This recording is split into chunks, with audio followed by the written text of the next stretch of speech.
That's actually a really interesting question. One of the things that we're going to be focused on, I think probably the largest opportunity post PA is going to be data centers. It takes a lot of money in order to be able to build those out. I think that the cost of that will come down over time.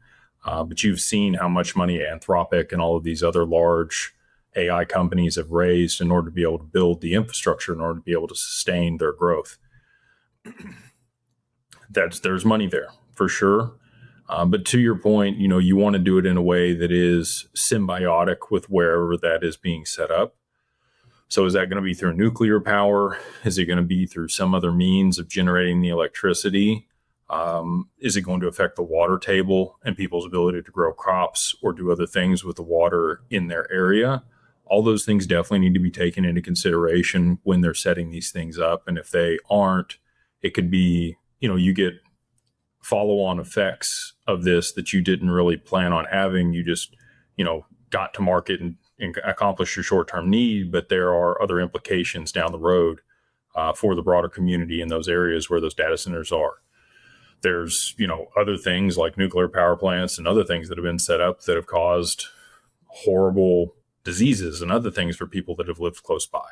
I'm not saying that data centers do that. I'm just saying, like, you don't always know the effects of what something is going to have after you've put it in until it's there for a while.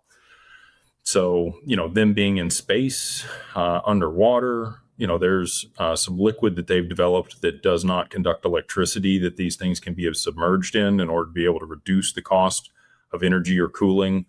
It could be somebody that develops something that you can mix with water in order to be able to recycle it in these data centers so that it's not having to continually pool off the water table.